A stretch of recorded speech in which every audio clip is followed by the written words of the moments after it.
Bonjour et bienvenue sur notre tutoriel. Ce tutoriel sera sous le nom de l'installation d'un serveur DHCP sous Ubuntu. Donc pour la réalisation de ce tutoriel, on a suivi le plan suivant. Donc premièrement, on va voir comment le protocole DHCP alloue des adresses IP.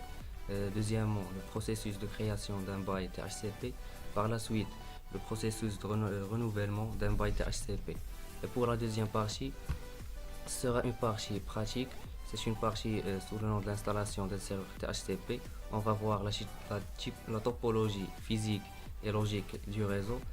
Deuxièmement, l'installation du serveur et la configuration des serveurs DHCP et la configuration des clients. Pour la troisième partie, ce sera une partie d'analyse avec le logiciel Wireshark. Donc on va voir la mise en route du poste 1, l'analyse des trames avec le logiciel Wireshark, la mise en route du poste 2 et une conclusion. Lorsque vous configurez les données de configuration IP pour chaque hôte en entrant manuellement les informations telles que l'adresse IP, le masque de ce réseau ou la passerelle par défaut, vous pouvez faire des erreurs typographiques. Ces erreurs peuvent créer des problèmes de communication ou des incidents liés aux adresses IP dupliquées. De plus, il en résulte des tâches administratives supplémentaires sur les réseaux où les ordinateurs sont souvent déplacés d'un sous-réseau à l'autre. De même, lorsque vous devez modifier une valeur IP pour plusieurs clients, il vous faut mettre à jour la configuration IP de chaque client. Et lorsque vous configurez le serveur DHCP de manière à ce qu'il prenne en charge les clients DHCP, il fournit automatiquement les informations de configuration aux clients DHCP. Il s'assure également que les clients de réseau utilisent des informations de configuration exactes. En outre, si vous devez modifier les données de configuration IP de plusieurs clients, il suffit de modifier une seule fois le serveur DHCP pour que le protocole DHCP mette automatiquement à jour les informations de configuration des clients. Donc deuxièmement, on va voir comment le protocole DHCP alloue des adresses IP. Le protocole DHCP gère l'attribution et la libération des données de configuration d'adresses IP en louant la configuration d'adresse IP au client. Le byte DHCP spécifie la durée pendant laquelle le client peut utiliser les données de configuration IP avant de les restituer au serveur DHCP, puis de les renouveler. Le processus d'attribution des données de configuration d'adresse IP est appelé processus de création d'un byte DHCP. Le processus de renouvellement des données de configuration d'adresse IP est appelé processus de renouvellement d'un byte DHCP. La première fois qu'un client DHCP est ajouté au réseau, il demande les données de configuration d'adresse IP au serveur DHCP. Lorsque celui-ci reçoit la requête du client, il sélectionne une adresse IP dans une plage d'adresse définie par l'administrateur dans son étendue. Il propose ces données de configuration d'adresse IP au client DHCP. Si les clients acceptent l'offre, le serveur DHCP loue l'adresse IP au client pour une période donnée. Le client utilise ensuite ces données de configuration d'adresse IP pour accéder au réseau. Bon, passons au processus de création d'un byte DHCP. Le protocole DHCP utilise un processus en 4 étapes pour louer des informations d'adressage IP au client DHCP. Ces 4 étapes sont nommées en fonction du type de paquet DHCP. Premièrement, découverte DHCP. Deuxièmement, l'offre DHCP. Troisièmement, requête DHCP. Et quatrièmement, accusé de réception DHCP ou accusé de réception DHCP négatif. Le client DHCP diffuse un paquet DHCP Discover pour localiser un serveur DHCP. Un paquet DHCP Discover est un message que les clients DHCP envoient lors de la première tentative de connexion au réseau pour demander des informations d'adresse IP à un serveur DHCP. Le processus de création d'un byte peut s'effectuer à deux manières. Lorsqu'un ordinateur client démarre ou initialise le protocole TCP/IP pour la première fois, ou lorsqu'un client tente de renouveler son byte et que sa requête est refusée. Par exemple, un client peut se voir refuser sa demande de renouvellement lorsque vous le déplacez vers un autre sous-réseau. Le serveur DHCP diffuse un paquet DHCP offre au client. Un paquet DHCP offre est un message utilisé par les serveurs DHCP pour proposer le bail d'une adresse IP à un client DHCP lorsqu'il démarre sur le réseau. Chaque serveur DHCP qui répond réserve l'adresse IP proposée pour ne pas la proposer à un autre client DHCP avant l'acceptation par le client en ayant fait la demande. Si le client ne reçoit pas l'offre après 4 requêtes, il utilise une adresse IP de la plage réservée entre 169.254.0.1 et 169.254.255.254. Ces adresses préconfigurées permettant de s'assurer que les clients d'un seul réseau comportant un serveur DHCP non disponible puissent communiquer entre eux. Le client DHCP continue à rechercher un serveur DHCP disponible toutes les 5 minutes. Lorsqu'un serveur DHCP est enfin disponible, les clients reçoivent des adresses IP valides, ce qui leur permet de communiquer avec des hôtes internes ou externes à ce réseau.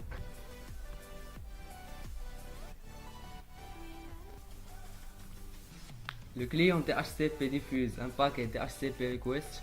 Un paquet DHCP request est un message envoyé par un client au serveur DHCP pour demander à renouveler le bail de son adresse IP. Le client DHCP répond au premier paquet DHCP offer qu'il reçoit en diffusant un paquet DHCP request pour accepter l'offre. Ce paquet contient l'identification du serveur dont il a accepté l'offre. Tous les autres serveurs DHCP retirent alors leur offre et conservent leur adresse IP pour d'autres demandes de bail IP. Le serveur DHCP diffuse un paquet DHCP ACK au client. Un paquet DHCP ACK est un message envoyé par le serveur DHCP à un client pour accuser réception et répondre à sa requête de configuration de bail. Ce message contient un bail valide pour l'adresse IP, ainsi que d'autres données de configuration IP. Lorsque le client DHCP reçoit l'accusé de réception, le protocole TCP/IP s'initialise avec les données de configuration IP fournies par le serveur DHCP. Le client associe également le protocole TCP/IP au service réseau et à la carte réseau, ce qui permet au client de communiquer sur le réseau. Le serveur DHCP envoie un accusé de réception DHCP négatif, paquet DHCP NAC, c'est l'adresse IP offerte n'est plus valide ou s'il est utilisé par un autre ordinateur. Le client doit recommencer le processus de création de bail. Le processus de renouvellement d'un bail DHCP est le processus permettant au client DHCP de renouveler ou de mettre à jour ses données de configuration d'adresse IP à l'aide du serveur DHCP. Le client DHCP renouvelle ses données de configuration IP avant l'expiration du bail. Si le bail expire avant leur renouvellement, ces données sont perdues et il doit recommencer le processus de création d'un bail DHCP. Un client DHCP tente automatiquement de renouveler son bail lorsque sa durée a expiré de 50%. Il essaie également de renouveler son bail d'adresse IP à chaque redémarrage de l'ordinateur. Pour renouveler un bail, le client DHCP envoie un paquet DHCP request directement au serveur DHCP par lequel il a obtenu le bail précédent. Si le serveur DHCP est disponible, il renouvelle le bail et envoie au client un paquet DHCP pack contenant la durée du nouveau bail et les paramètres de configuration mis à jour. Le client met à jour sa configuration lorsqu'il reçoit l'accusé de réception. Si le serveur DHCP n'est pas disponible, le client continue à utiliser ces paramètres de configuration en cours. Si le client DHCP ne parvient pas à renouveler son bail la première fois, il diffuse un paquet DHCP Discover pour mettre à jour son bail d'adresse lorsque 87,5% de sa durée actuelle a expiré. À ce stade, le client DHCP accepte un bail émis par n'importe quel serveur DHCP. Passons à la deuxième partie qui est l'installation et la configuration du serveur DHCP et on commence avec la topologie physique et logique du réseau. Bon, nous disposons de 4 postes. Un sera configuré comme serveur DHCP et 3 clients. Et pour l'installation et la configuration du serveur DHCP, on va les voir sur Ubuntu. Bon, l'installation sur Ubuntu s'effectue très simplement avec la commande suivante. Donc, on le retrouve. Appliquer.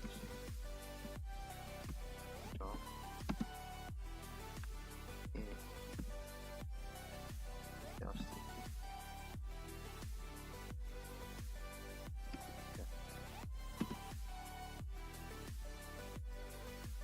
Voilà.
Donc après l'installation du serveur DHCP, maintenant je vais faire la configuration. Donc la première chose, c'est que je dois avoir les privilèges du mode root.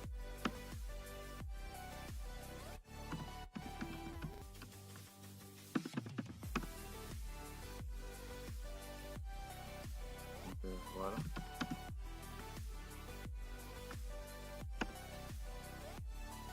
Donc la première chose avant de commencer la configuration, c'est que je dois savoir les interfaces que je trouve sur mon PC. Donc pour savoir le nom de l'interface, je tape la commande icconfig. Ce nom d'interface est très important pour la suite de la configuration.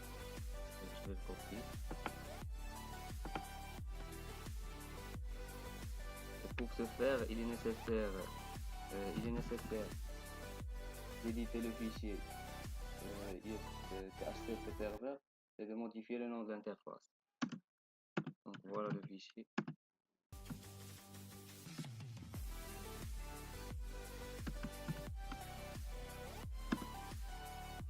Donc pour modifier le nom de l'interface, il suffit de coller le nom d'interface que j'ai déjà copié. Voilà. Et je sauvegarde.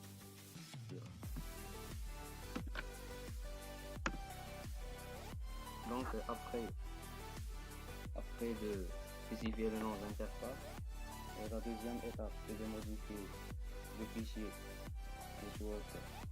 fichier network interfaces.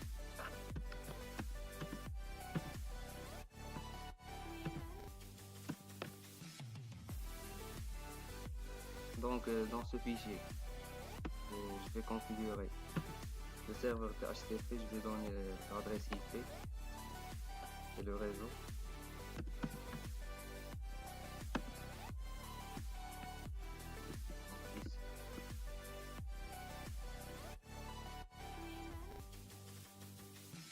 Donc pour écrire auto le nom d'interface, c'est déjà copié. IP le nom d'interface.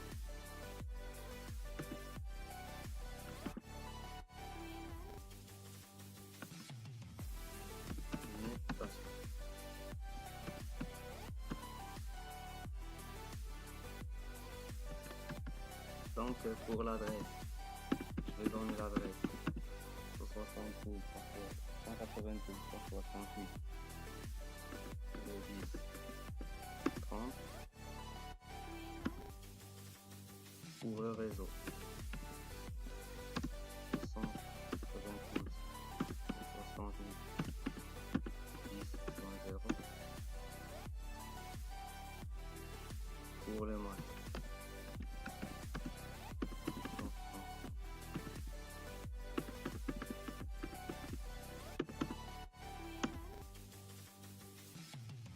Pour le broadcast,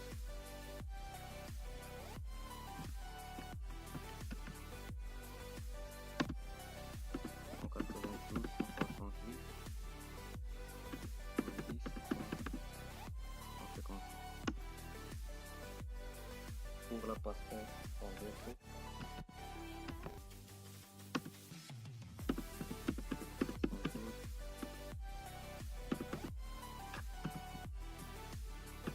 10.1. Donc je vais sauvegarder ce que j'ai fait dans ce fichier.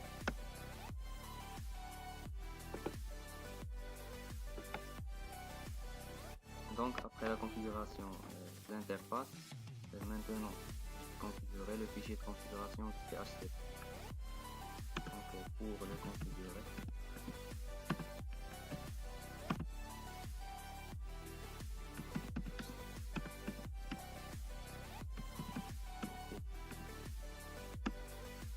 donc voilà le fichier de configuration. Donc la première chose, c'est que je dois spécifier le domaine name. Le domaine name c'est le nom du domaine. Donc j'ai déjà spécifié le domaine name qui est suite au point local. Et le domaine name du serveur, qui est le nom du serveur, c'est le nom du serveur DOM. Donc les voilà. Donc après spécification du nom du domaine, je dois commenter autoritative. Autoritative permet de déterminer si le serveur DHCP est principal. Donc vous devez la commenter.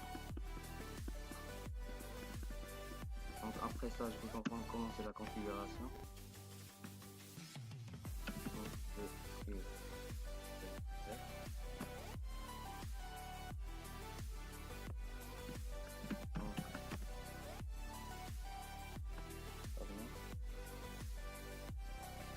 donc subnet c'est l'adresse du réseau que je vais utiliser. Donc voilà.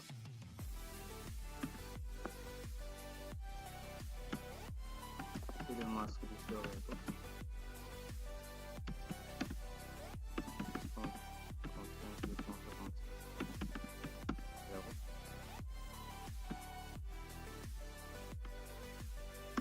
Donc je vais ouvrir la fenêtre. Ajouter le range qui est la plage des adresses IP du serveur.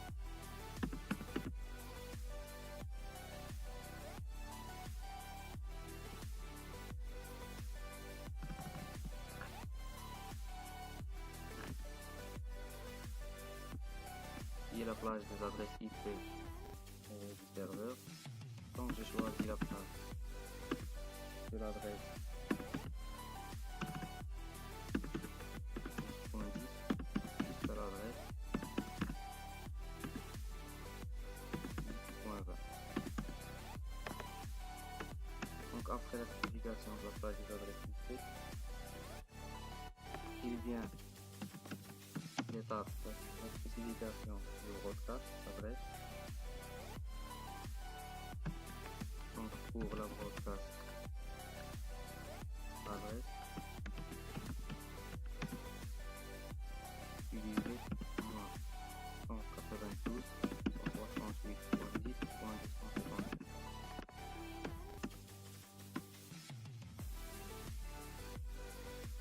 Donc ainsi je vais spécifier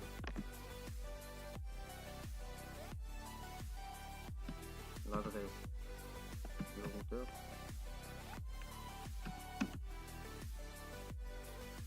Donc j'ai donné 92.168.10.1.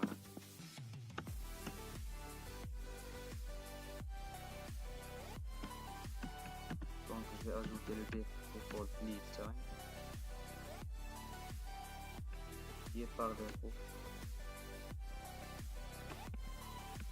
10. Le max lead time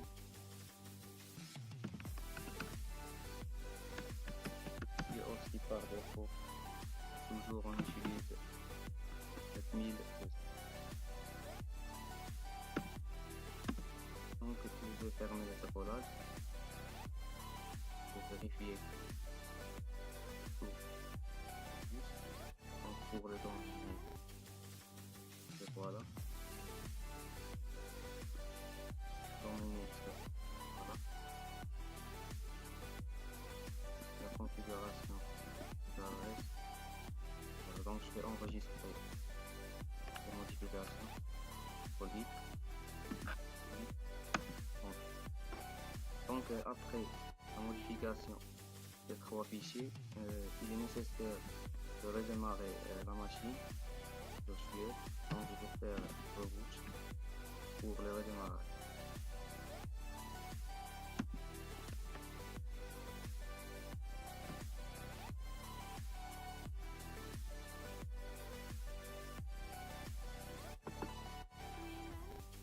Donc après le redémarrage de la machine virtuelle, on va redémarrer le serveur DHCP. Et pour le redémarrer, on va utiliser la commande suivante. Donc ctl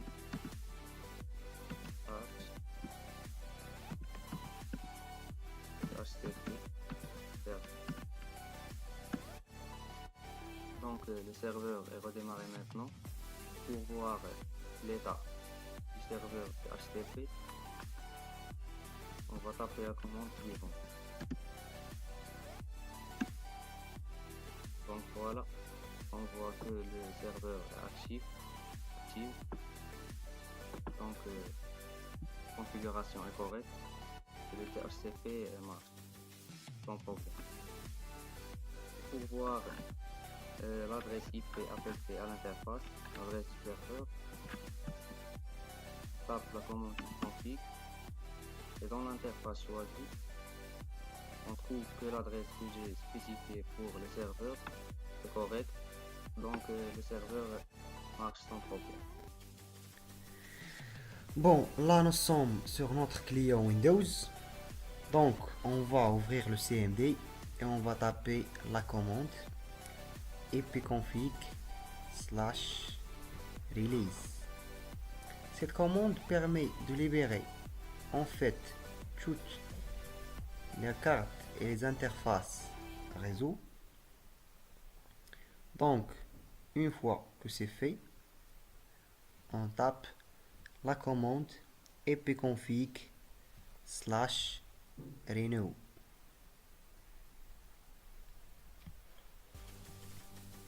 Le renew permet au client DHCP d'effectuer une requête au niveau du serveur DHCP une fois que celui-ci lui attribue une adresse IP.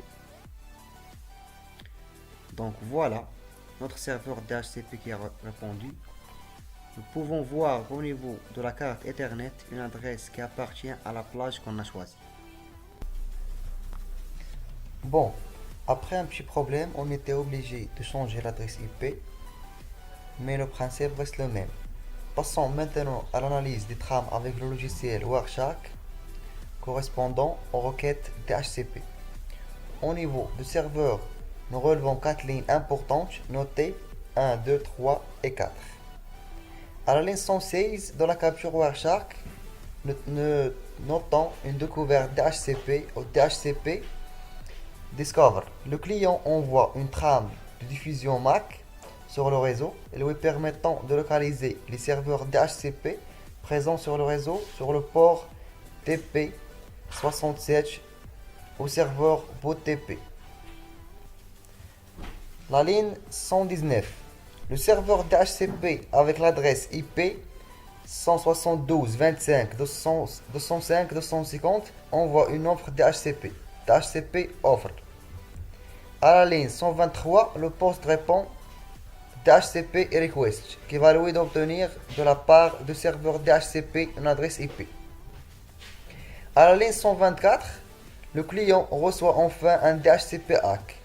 Acquittement qui est un signal logique indiquant que la demande d'adresse IP a bien été prise en compte et lui fournit l'adresse IP 172.25.205.10. Pour une meilleure compréhension de la procédure DHCP, examinons en détail le protocole POSTRA. Nous constatons que la demande provient bien de l'adresse MAC qu'on a, que le type de message DHCP est bien un DHCP Discover et nous retrouvons le nom d'hôte du client.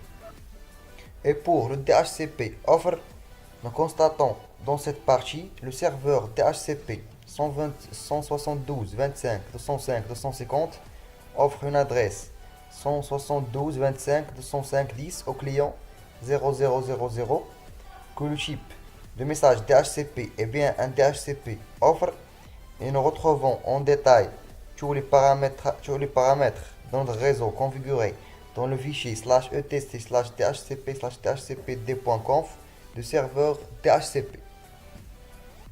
Et pour le DHCP request, nous constatons dans cette partie que le type de message DHCP est bien un DHCP request provenant du serveur DHCP 172.25.205.250 demandant l'adresse IP 172.25.205.10 par le nom d'hôte, ayant l'adresse MAC précisée. Et voici donc notre dernière trame numéro 124 vue précédemment. Nous constatons dans cette partie que le type de message DHCP est bien un DHCP ACK à destination du serveur DHCP 172.25.205.250 délivrant l'adresse IP 172.25.205.10 au client ayant l'adresse MAC précisée pour un bail de 10 minutes sur le réseau configuré au niveau du serveur DHCP. Pour la maison rouge de PC2, nous constatons dans cette partie la présence de trois requêtes DHCP request, offer, ACK à destination du serveur DHCP 172.25.205.250 délivrant l'adresse IP 172.25.205.11 au client ayant l'adresse MAC précisée pour un bail de 10 minutes sur le réseau configuré au niveau du serveur DHCP. Notre serveur DHCP fonctionne donc correctement. Passons à la dernière partie qui est le DHCP Release.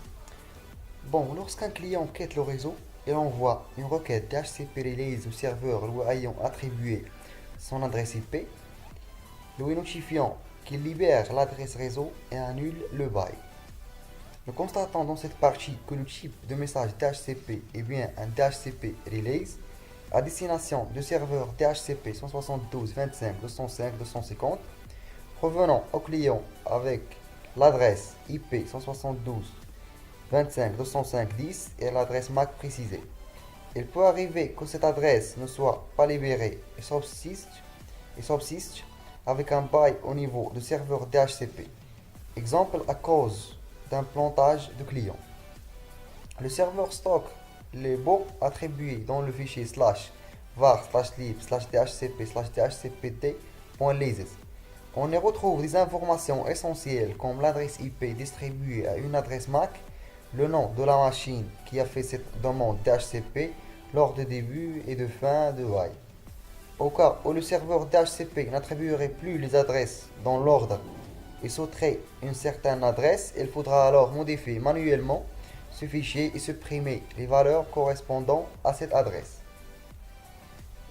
Pour mieux comprendre, le serveur DHCP conserve une base de données persistante des concessions attribuées. Cette base de données est un fichier texte ASCII sans contrainte de forme contenant une série de déclarations de concession. Chaque fois qu'une concession est attribuée, renouveler ou libérer sa nouvelle valeur est enregistrée à la fin du fichier des concessions. Aussi, si plus d'une déclaration apparaît pour une concession donnée, la dernière valeur du fichier est la valeur courante. Quand DHCPD est installé pour la première fois, il n'y a pas de base de données de concession. Cependant, DHCPD requiert une base de données de concession pour démarrer. Pour créer la base de données de concession initiale, il convient créer simplement un fichier vide de nom /var/lib/dhcp/dhcpd.leases. Pour éviter que la base de données ne devienne trop grande, le fichier est réécrit de temps en temps. Premièrement, une base de données temporaire de concession est créée et toutes les concessions connues sont écrites dedans. Puis, la vieille base de données est renommée /var/lib/dhcp/dhcpd.leases et finalement, la nouvelle base de données la remplace.